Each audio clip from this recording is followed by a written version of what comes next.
If you're here, you're probably working on your deferred MBA application for the April deadline. Harvard, Stanford, Wharton are building very different classrooms. And so they're looking for very different things. They think about the purpose of the deferred program also differently. And when you don't understand the distinctions that these schools are looking for, the fit story may not land for those particular programs, even if you've done everything else. So even if you've completed all the baseline details that obviously every MBA deferred candidate has to go through. Harvard is evaluating your leadership identity and trajectory. They want to see you have demonstrated impact within your specific context, whether that's your campus, your internship, your research. Stanford is looking for something entirely different. You'd never approach Stanford and Harvard application in the same way. They are entirely different applications. Stanford cares deeply about intellectual vitality, genuine curiosity, obviously accomplishments. All of the schools are expecting that, but they're looking for that curiosity. They also want authentic self-awareness and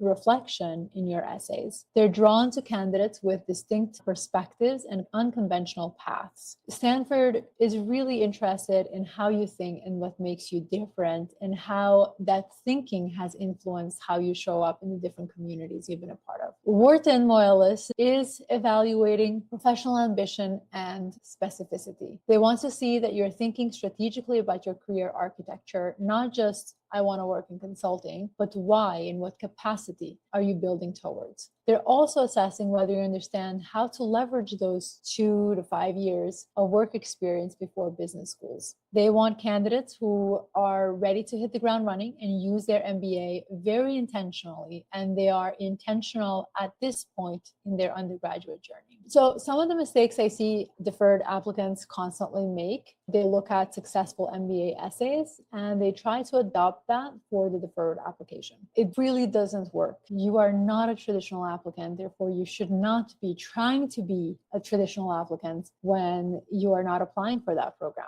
So I have put here some diagnostic questions you can ask yourself. Read the question and look at your answers. If it's a heck yeah, then yes, you're doing a good job. If it's not, then you still have work to do. So first, the authenticity test. Could another strong candidate at another top program say essentially the same thing in your essay? If yes, you're not being specific enough. You have to be authentic. Second, the specificity test. Are you explaining why this program's particular approach matters to you personally, or are you just describing what the program offers and not really taking it to the next level? Third, the deferred specific test. Does your narrative actually require a deferred timeline? Could the same story work for a traditional MBA applicant? If your reasoning could apply to any MBA candidate, you're missing what makes a deferred program distinct. And fourth, the self-awareness test. Are you demonstrating understanding of what you don't yet know, or are you trying to project